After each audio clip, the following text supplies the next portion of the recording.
Parang wala nang natirang pagmamahal sa sarili niya kasi kinakuha niyang ganun eh. Yan kasi yung ano nun. Gaya, ako po kasi ang nakita ko sa kanya nun. Kumbaga, nakapokus kasi siya sa trabaho. Parang napabayaan po niya ata yung asawa niya. Nawalan siya ng oras sa asawa dahil sa trabaho. Kaya po siguro nagkagaling din sila. Yun po yung tingin ko sa kanila. No. Kasi kung sa bata naman po, parang hindi naman po siya ano, sa mga anak niya. Pero parang meron pa rin hanggang ngayon eh. No? Kung lalawakan natin yung pag-iisip natin, isipin natin yung pagmamahal ng ating Diyos, hindi natin makuwang mag-isip ng ganon o mag-isip ng kumbaga ikakasama sa katawan natin. Kung alam lang natin kung gaano tayo ka-love ni God. Nak, ikaw nga sumakit yung dibdib ko doon. Kausapin mo nga si Kuya Martin. Ano, kay Martin, siguro may pressure yung self mo kasi yung buhay na yan is binigay sa'yo ng Diyos, kaya gawin mo sa tama niya. Huwag mong gagawin yan para sa ikapapahamak mo or ibibigay mo lang yung buhay mo sa masama. Pero nga, sa nangyari sa'yo nun is parang tukso ka din ng damdamin. Natukso siya dun eh. Yung gusto niya magbigti. Natukso po siya dun. Sabi nga po, di ba, meron tayong ahas na kalaban. Ganun din po yung ginawa ni Eva at Dan. Natukso din po sila dahil nga po. Ang sabi ng ahas dun na, magiging katulad mo yung Panginoon yung Diyos na malalaman nyo yung tama at mali. Yun po, kaya natukso sila dun. Kaya ginawa nila pa rin kahit bawal. Sa buhay po natin mga tao is ginawa mo pa rin yung kahit hindi siya pwede or bawal.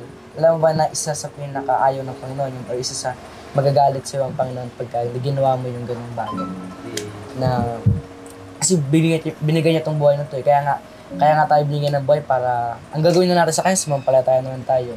Yung sa John 3:16, sapagkat ganun na lamang yung pag-ibig ng isang libutan, kaya binigyan yung kaisa-isang bugtong na anak upang kung sumusunod tayo, hindi papahamak, hindi magkakaroon ng buhay na walang kanya. Kaya yun na lang. Kaya yun din yung lagi kong inaano sa sarili ko, yung sa John 3:16. Ngayon, kaya dahil bumaba siya dito, pinatawad niya lahat ng kasalanan natin. So ang gagawin natin sa kanya is sumampalataya na lang. So ay Martin, nagnog mo nang uulitin yun kasi nga, di ba? Sabi sa Bible, na binigay yung buhay natin, kaya pahalagahan natin. Nakatin. Na, so lagi mo na isipin yung John 3:16. Kasi nung kasi doon din ako nagsimula eh. Or doon din ako namulat sa Bible. Yun talaga yung parang inano ko. Sabi nga sana, Philippians 4:13 na, I can do all things through Christ who gives me strength. Kasi so ko na. Hindi nakita ng pamangkin na. Ano po yun? Hindi ba po talaga oras ni Kuya Martin? Kasi gagawa po talaga ang Diyos ng paraan para maiwasan ko ni Kuya Martin. Kumbaga, mas nilayo pa po siya ganun. Kaya dahil yung ginawa po ng Diyos is binigyan po siya ng another chance. Kasi di pa po niya oras eh. Kasi kung oras pa natin, di ba, wala lang pong gagawin yun. Kumbaga, si Kuya Martin po alam po ng Panginoon na yung kung paano kilos yung si Kuya Martin sa buhay ng Panginoon. So, yun lang. So, Kuya Martin, nabigyan ka pa ng chance na paano, kaya wag na wag mong sasayangin yun. Sabi nga po, kasi mahirap kumuha ng chance. So, itong second chance o last chance natin is pahalagahan natin. Huwag natin gamitin sa mga mundong bagay. Gamitin natin to sa ayon sa ating Panginoon. Kumusta yung puso mo ngayon? Nakita mo si Kuya. Masaya po. Ba't po kayo naging masaya? Nandyan si Kuya. Tagal din namin din na nagkita eh. Gano'n mo na-miss si Kuya Leo? Mga 101. Grabe. Kaya, Ano yung nami-miss mo sa kanya? Nag-iba na nga eh, ang laki na eh. Mas doble na yung laki sa akin eh. Ano sa kanya? Ilan yung ibig kita eh? Siya kasi dati nung nasa atin ako yan nag-iibig. Taga-igip ka pala na. Dati po siguro. magana po ano. Ito nga po. Si Lolo, Pag wala na pera. na pag-iigip ba din si Lolo nun? Lahat po. Lahat po nang galing sa amin. Kayo to, ginawa niyo palang tagay. Hindi. Hindi siya kapag malayo. Hindi ako siya Malapit lang. Sorry. Ito bahay. Malapit lang. Ito lang po nga. Sorry. Malapit Gilid lang lang. naman pala. Ang mahalaga tumutulong siya. Kuya Martin, ba't mo na-miss? Ano yung nami-miss mo pala sa kanya?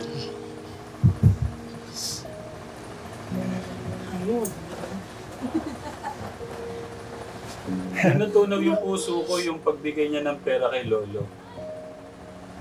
Yung pagka meron siyang kita, bibigay niya ng pera si Lolo niya. Doon ako na yung si Lolo. Tay Batik?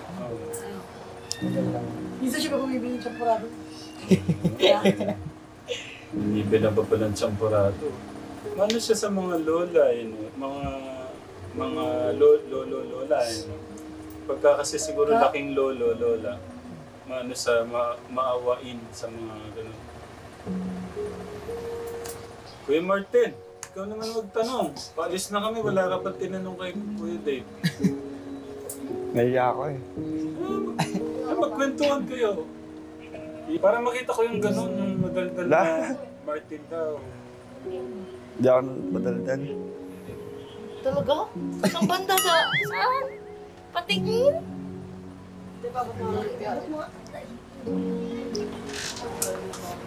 Tay, hindi daw siya magandang.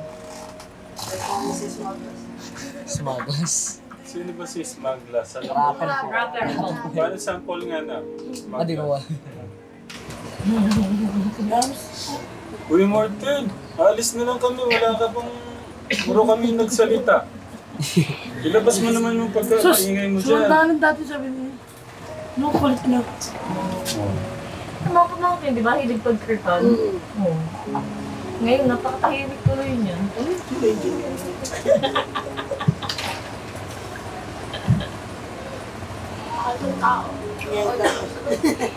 Ngayon lang yun, mamaya madaldal na uli yan.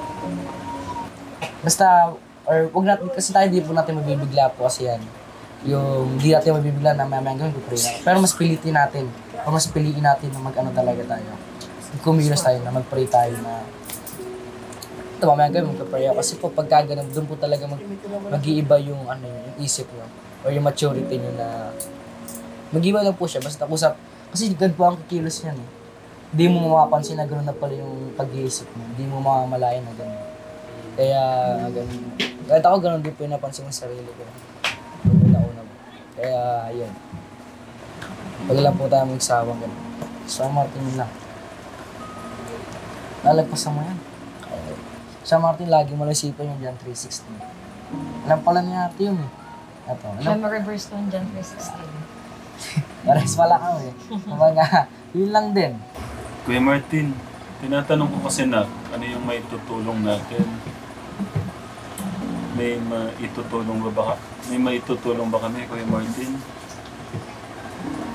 Mukhang okay naman yata ang trabaho ni ate. Bahay lang po ako. Ay, sorry. Si Kuya Martin pala yung nagtatrabaho ngayon.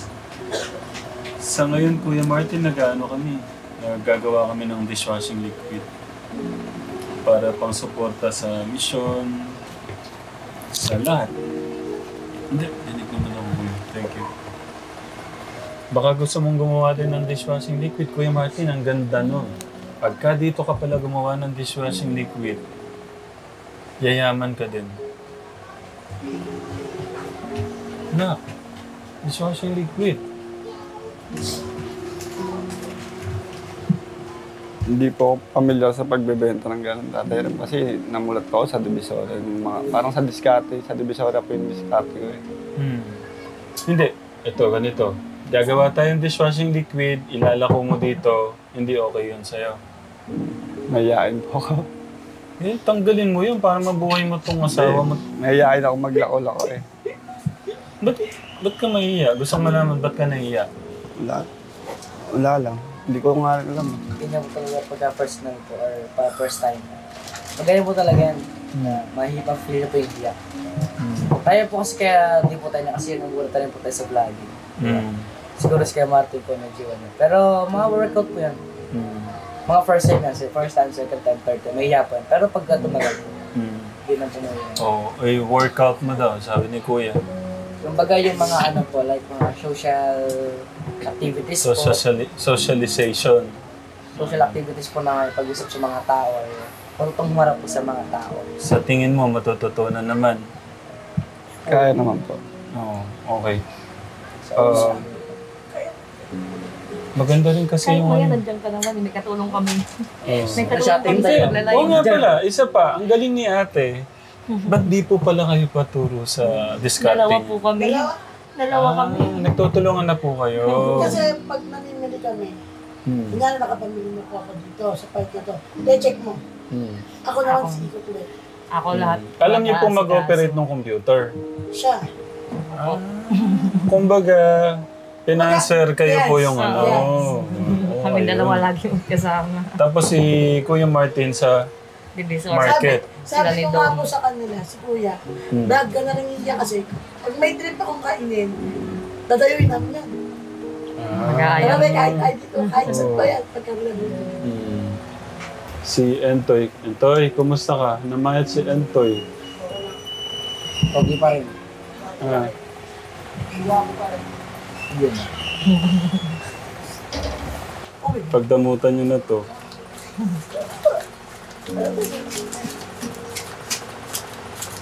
Oh, bili mo lahat ng grocery. Ate, ikaw na lang.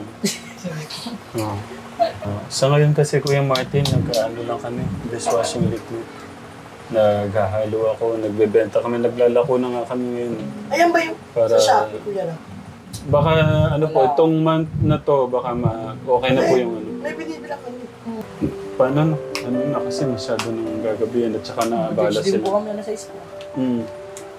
Paano, Kuya Martin? Hindi pa natin. Ate. Thank you sa pag-aalaga kay Kuya na lang. Si ano yata to? Kasama ka ba nun? Sa ano? Si Kuya Entay nasa taas na. Kasama ako. Hindi, sama daw siya. Hatid daw kami. Sandali, magano muna tayo. Sapatos. Alis na ako. Birthday mo na. Alis na kami. Next year. Hindi nga sila nakapunta. Hindi nga ang pupuntahan nila eh. Nakaka na. Magano muna kayo. Mabili na tayo ng suot. Yun na yan. Ay, kayo. Tunday, thank you.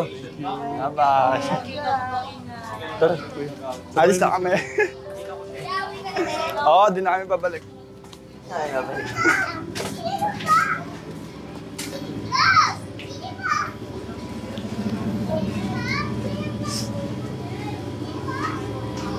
Parola din pala to. Parang parola.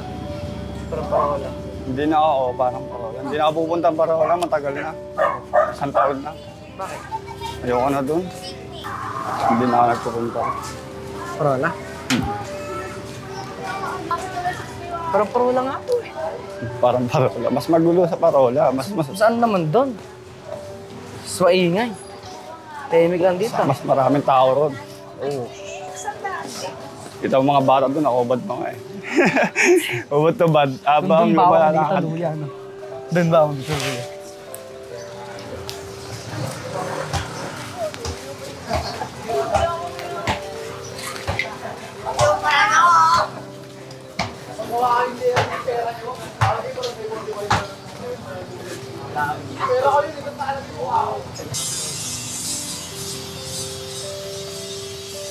Doon, malapit doon sa sinunduan niyo ako kanina. South Park. Malapit doon. Sa Ito, simbahan. dumaan kanina, no? Oo. Ito ako naglakad. Layo dun eh. Yan, paglabas mo dyan, simbahan na eh. Kaya. Sige. Oo. Sabi niyan Jollibee dito. Sa may kabila. Jollibee McDo. Kabila. Magkakatabi yan. Southstar Drugs, Mercury, Pure Gold. Nakakaaway pa yan ah. Meron ko ito sa Jollibee tas McDo. Magkakatabi lang. Bakit Magkakalaban. kayo pumunta ng ano? Ng... Divisoria. Maya pa ako, alas 5. Ano oras ba ang magbabagsak doon? Ganun pa rin? Pero hanggang alas 7 na lang yung truck doon ng gabi. Bakit? Sa Soler na. Bawal na. Pero ano pag di pa nababa ng alas 7? Eh, di sa Soler nyo na kukunin. Sasakay nyo na sa ano. Mga po Kuliglig, Kariton. Yan. yung ginagawa dati. Oo. Dati nga, dito pa lang. Tapos doon, binubuhat na yung Tutuban. Tutuban Center. Kalayo. Mahirap na ngayon. Pag wala kang ano, Kariton, o kaya Kuliglig. Wala. Hindi mo mabubuhat. Malayo. Baka 2 balik ka lang, patay ka. Oo. Patay ka na sa pagod. Tapos babayad lang tayo. Ha? Magkano pa rin yan? Di ba rin, mga suki ko pa din, ayun pa din. Wala na pala siya, ano? Hindi na po nga, lumalabas. Pero nandun pa. Wala. Hindi na. Wala na, hindi ko na nakikita. Jollibee dito, Jollibee McDo.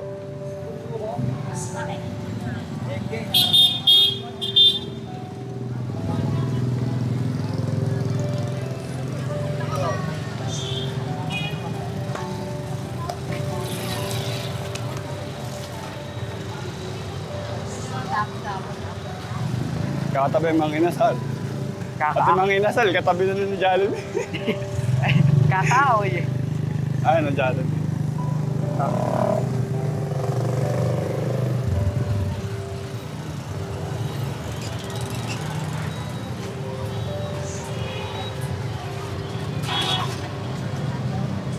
Saan ba sila?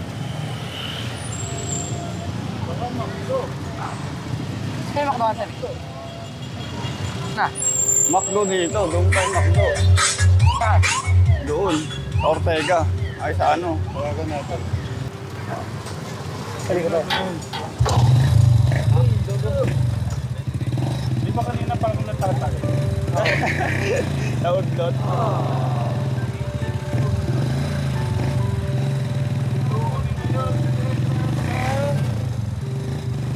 Ay, baka maka-blue yan tayo.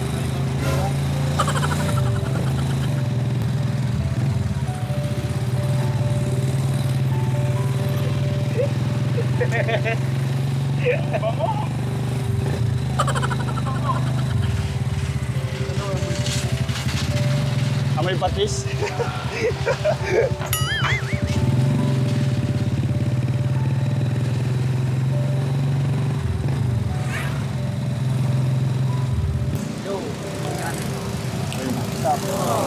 Kuya Martin, thank you ah. Pero ano muna kuya, iye muna ako. Kuya, sandali, nahihina ako eh. Hawakan niyo na yun. Saan mo pwede umiinay?